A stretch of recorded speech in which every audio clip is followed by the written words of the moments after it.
presenting on multi-branded style guides and learning and constructing these more complicated types of style guides.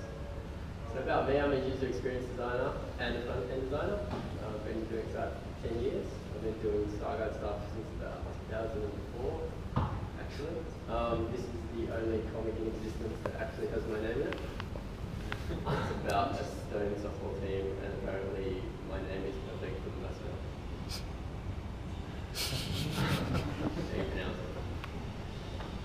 I work at Suncorp Group. So Suncorp Group is a big banking and insurance group. The area that I work in mostly is insurance, personal, commercial, life insurance for web applications, self-service applications for websites. Yeah, so insurance is a fairly dry and boring topic, but as a matter of fact, in terms of interface design and web design, it brings a lot of challenges and it's quite interesting to work on. So what is a front-end style guide? We've had a lot of talks about style guide at CSS Melb. So basically, it's a way of collecting reusable components to use across a multitude of sites and applications. And I'm really passionate about it because really, when you're in an environment that gets a really huge use of the same types of CSS across many applications, it's really the only way to scale it up. And scaling it up for multiple components is tricky, and then when you add multiple brands or themes, it gets even more challenging. It's also really useful, no matter, even if you're not working on a big project or a big corporation, even on a one-page site, I find it's really useful to work in the design methodology of style guides.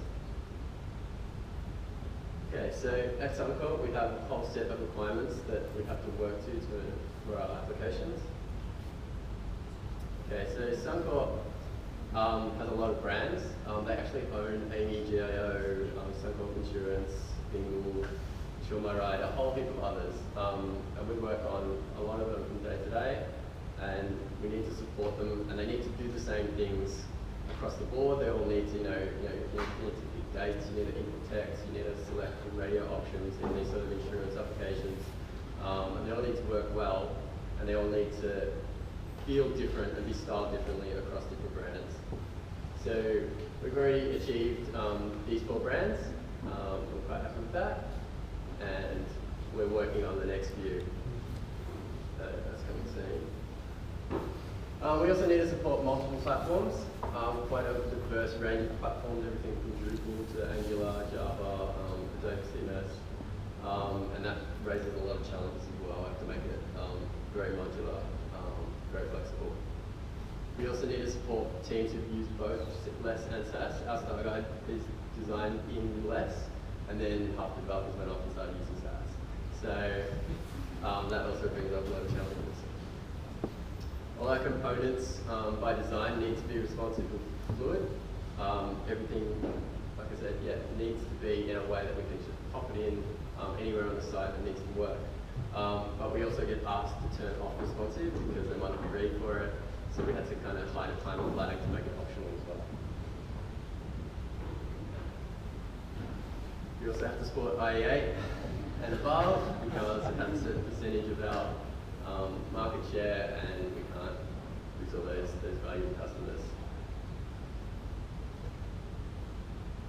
We also need to package these components and version them so that developers can only update to the latest and greatest versions that we release when they have the resources available to. So Randy, one of my colleagues, gave a talk at CSS a couple months back, and you can see his presentation there about using Git and Power to package them up.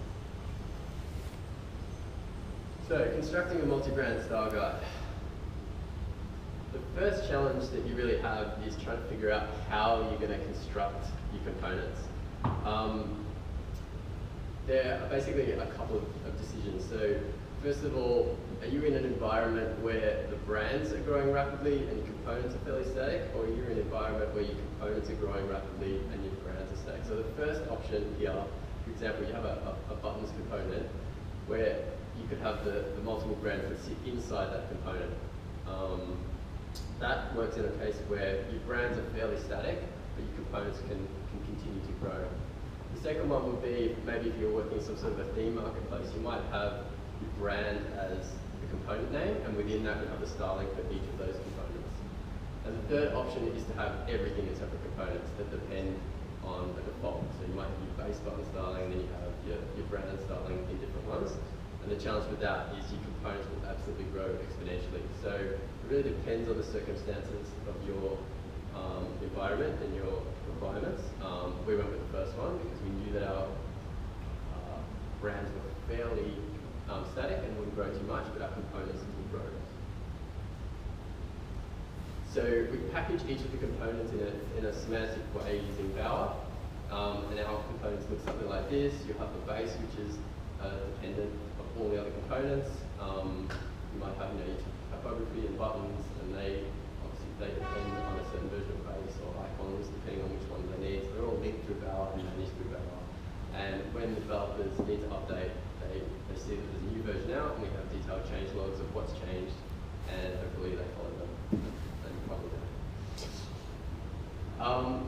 One of the other challenges was trying to work out how we style the brand separately as opposed to some sort of vanilla version. So what we created was a default brand. So the default brand is first. So this is an example of our progress bar in our web applications. So the first one is fairly vanilla. It doesn't have any real colors. It doesn't have any real styling or typography.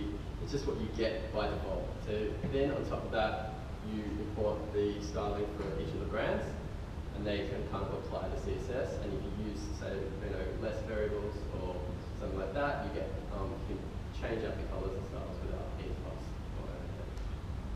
And you can see they can look quite different just based on the magic CSS.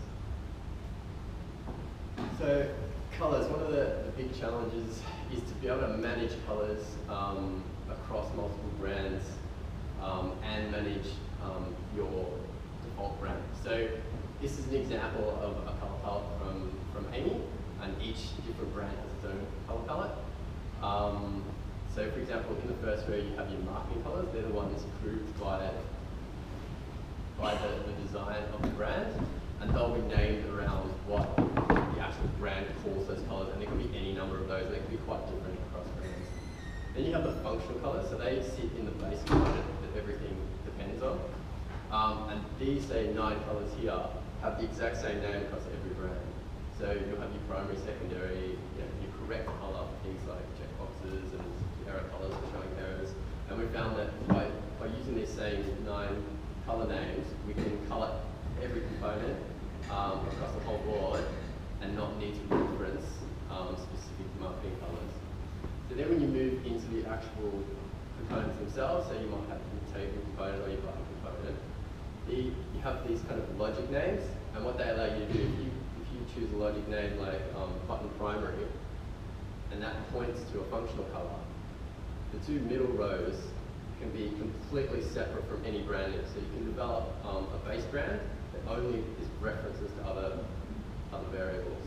And the reason we do the logical colors is so that you can take something like a button primary, and you can do tints and shades of that to get all your sort of gradients around a single button without referencing an actual color. Then as the final stage, you have your brand overrides where you want to customize just to make each brand differentiation and not just seem like a flat color scheme. So we also package our components up using object-oriented CSS and suits. The way we kind of got around working with both LESS and SAS teams was just to use as little elements of the pre-process as possible. So we use very minimal number of mix-ins. We obviously use the variables, but we export everything in object-oriented CSS classes at the end. So anyone even using SAS or any other preprocessor can pick it up fairly easily. So we have this kind of convention where we have an SG prefix on anything, and that explains that it comes from the Styleguide. And then anyone working on, say, separate Drupal sites that have their own component libraries, don't get confused between their libraries and our libraries, they can easily track it straight back to here. Shows the component name, the element, and the variants of those components. The object-oriented nature keeps it really low specificity. And we try and minimize the use of Cascade where it makes sense, so that our components don't kind of bleed code into other components. If we have a table inside a Drupal table, or the other way around, the table won't affect their tables because they're very strongly coupled, the class styling with the actual elements.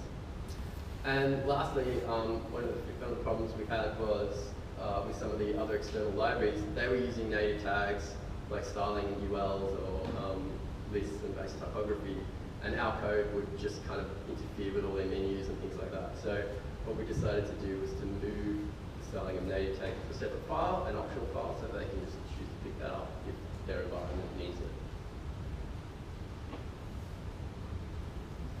Okay, so icons, done a lot of work on managing icons.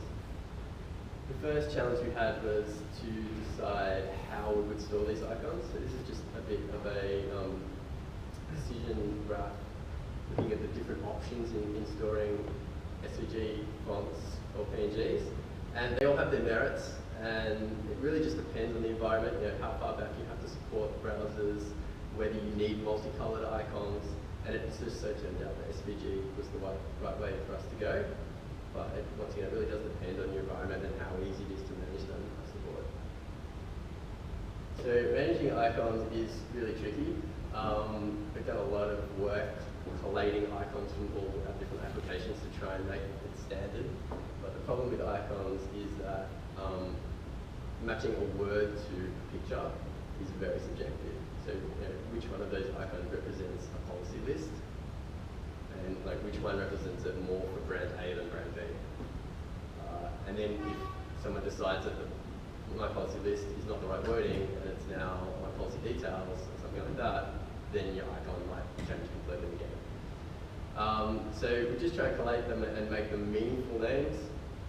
We store the icons themselves using the functional colors that we use in the color palettes, named in exactly the same way, plus a default which lets us do multi-colors.